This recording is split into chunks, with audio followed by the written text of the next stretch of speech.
Hello, and welcome to another episode of SCSU TV News. I'm Paisley Tucker. And I'm Emma Turcott.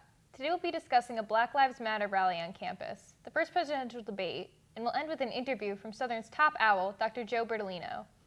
The Black Lives Matter movement began 3 years ago after the killing of an unarmed Trayvon Martin by George Zimmerman. After 2 black men were killed by officers in Charlotte and Tulsa 2 weeks ago, the Black Lives Matter movement once again swept the nation. The following clip shows students peacefully demonstrating on Southern's campus. Black lives matter! Black lives matter! Black lives matter! Black lives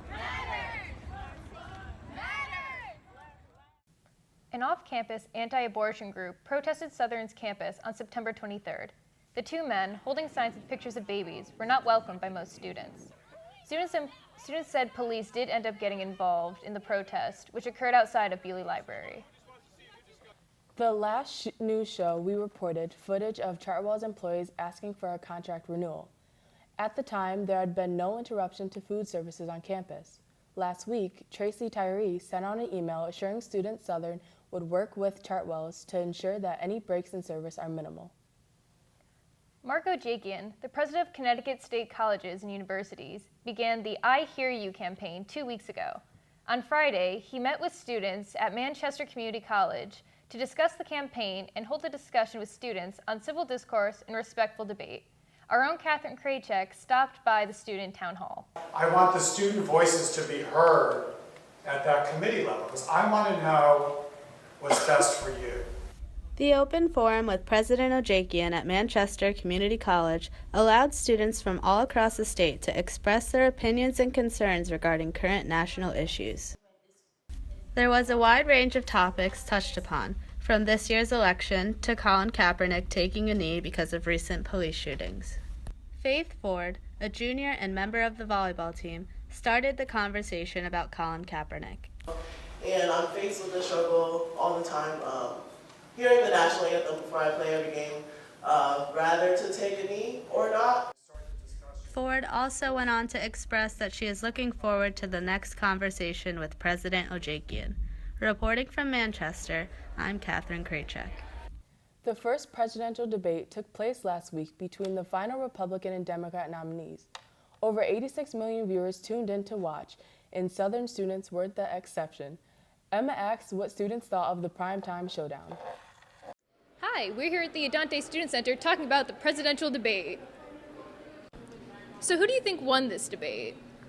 I would definitely say Hillary Clinton by a landslide.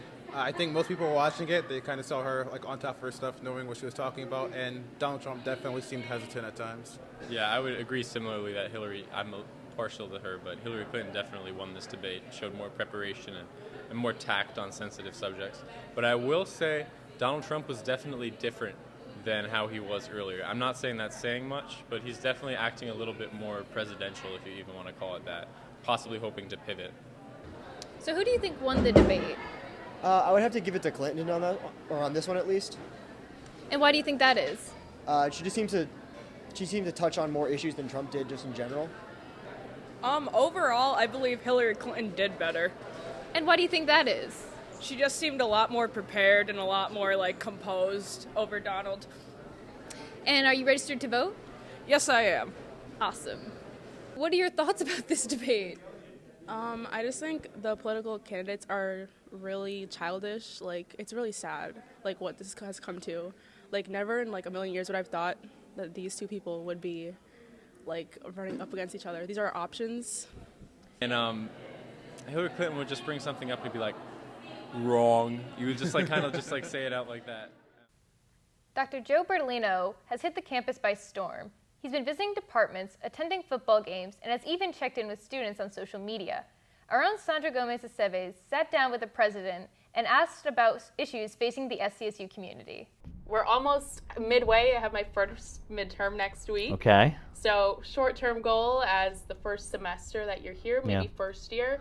I think I'm achieving it pretty quickly, and that is to change the tone and tenor of the institution, to be visible, to be approachable, for people to know who their president is, and to take that a step further, to begin to raise the profile of the institution and to be out and about across all constituencies. I think it matters when when I walk around campus or attend a football game, and students know who I am, because it makes students feel comfortable enough to then pull me aside and say, I have a problem, I have a question, I want to share an experience.